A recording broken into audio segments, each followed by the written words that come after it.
সমবেতন দেওয়া হচ্ছে না কেন? মুখ্যমন্ত্রীর জবাব দাও। সমবেতন দেওয়া হচ্ছে না কেন? শিক্ষামন্ত্রীর জবাব দাও।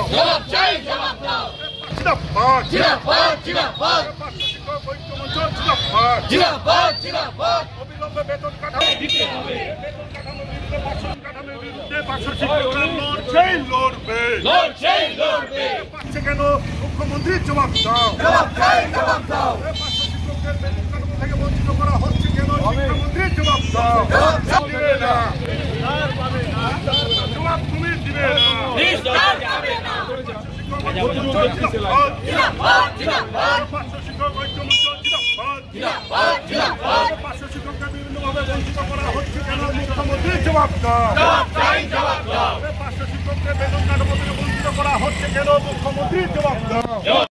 অ্যাকচুয়ালি সারা রাজ্যে যে পার্শ্ব শিক্ষকরা আছে সেই পার্শ্ব শিক্ষকদের বেতনের দাবি, মূল দাবি হলো আমাদের বেতন বৃদ্ধি হয়নি বাজেটে, তাই আমাদের বেতন বৃদ্ধি করতে হবে।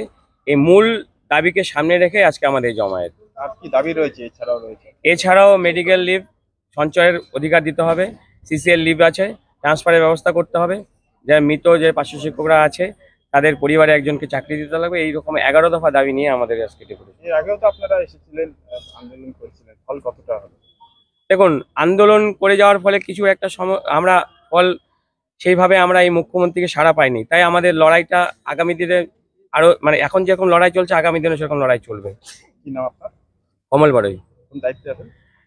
বঞ্চিত পার্শ্ব শিক্ষক কমিটির পক্ষ থেকে জেলা কমিটির আহ্বায়ক। আমাদেরকে যা মাইনা দেওয়া হয় সেই মাইনাতে প্রত্যেকেই ব্যানারের পিছনে এসে দাঁড়াবেন। আমরা আমাদের আজকের যে কাজ, আপনারা প্রত্যেকেই ব্যানারের পিছনে এসে দাঁড়ান। শিক্ষক ঐক্য মঞ্চ জিন্দাবাদ, পার্শ্ব শিক্ষক ঐক্য বঞ্চিত পার্শ্ব শিক্ষক জিন্দাবাদ। দীর্ঘদিনের সরকারি সেই চলবে, তালবাহানার বিরুদ্ধে আমাদের আন্দোলন চলছেই চলবে। ইনকিলাব জিন্দাবাদ, বঞ্চিত পার্শ্ব শিক্ষক জিন্দাবাদ, বঞ্চিত পার্শ্ব শিক্ষক জিন্দাবাদ। দীর্ঘদিনের সরকারি তালবাহানার বিরুদ্ধে আমাদের আন্দোলন চলছেই চলবে। দীর্ঘদিনের আর্থিক বঞ্চনার বিরুদ্ধে আমাদের আন্দোলন চলছেই চলবে। পার্শ্ব শিক্ষকদের প্রতি সুনির্দিষ্ট দৃষ্টিতে তাকানো হচ্ছে না কেন? রাজ্য সরকার জবাব দাও। 2024 অনুযায়ী উনি একটা মেমোরেন্ডাম দিয়েছিলেন যে সব কন্ট্রাকচুয়াল শিক্ষকদের কন্ট্রাকচুয়াল কর্মচারীদের স্যালারি বাড়াবেন, কিন্তু উনি নিজের হাতে কিছুদেরকে বৃদ্ধি করলেন, আমাদের বৃদ্ধি করলেন না কেন? কিসের রাগ আমাদের প্রতি? কেন এত উনার রাগ আমাদের প্রতি? আমরা ভোটের কাজ করি, বিএলওর কাজ করি, তারপরে বাড়ি বাড়ি গিয়ে বাচ্চা খুঁজে নিয়ে আসি, হ্যাঁ, তারপরে স্কুলে ওদের পার্মানেন্ট টিচারদের মতো 10:30 থেকে 4:30 অবধি পুরো স্কুল করি, স্টপ গ্যাপ ক্লাস করি, 15 আগস্ট 26 জানুয়ারি স্টপ গ্যাপ ক্লাস করি, আমাদের 8 অবধি ক্লাস, আমরা 9, 10, 11, 12 অবধি ক্লাস করি।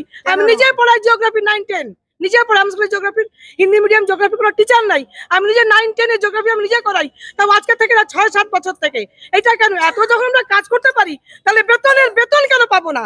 মাইনা কেন পাবো না? আমরা কেন পাবো না? আমাদের কি আমরা কি ওদের মতো শিক্ষিত নই? আমরা কি গ্রাজুয়েট না? আমরা কি ডিএলএড করি নাই?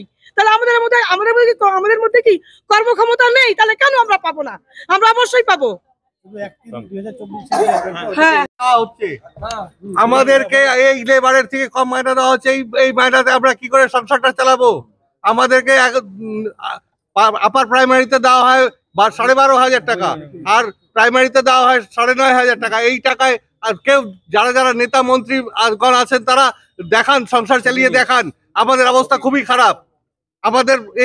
আমাদের মাইনা অবশ্যই বাড়াতে হবে। প্রধান আমাদের দাবি হচ্ছে আমাদের আগে মাইনা বাড়ানো। সারা বাংলায় যত কর্মচারী আছে সবার মাইনা বাড়ানো হয়েছে, একমাত্র আমাদের মাইনা বাড়ানো হয় নাই কেন? আমরা কি শত্রু? আমরা কার শত্রু? আমরা সমাজ গড়ি না, আমরাই সমাজ গড়ছি।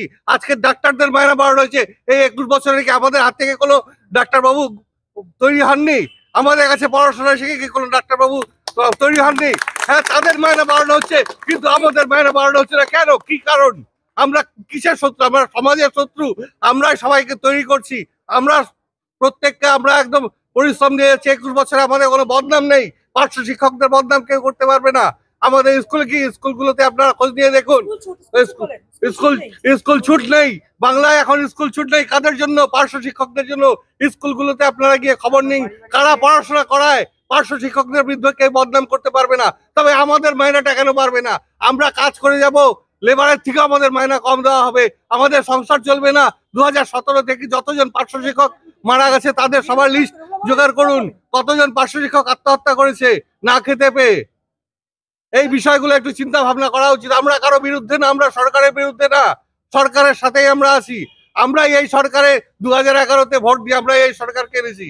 তাহলে আমাদের কেন আমরা বঞ্চিত থাকবো? আমরা সরকারের বিরুদ্ধে না। অনেক স্কুলে টিচার নেই তো।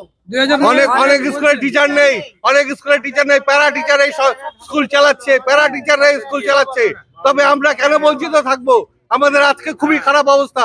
আমরা এই অবস্থা, আমরা এই ভাগ এখানে জমায়েত হয়েছি।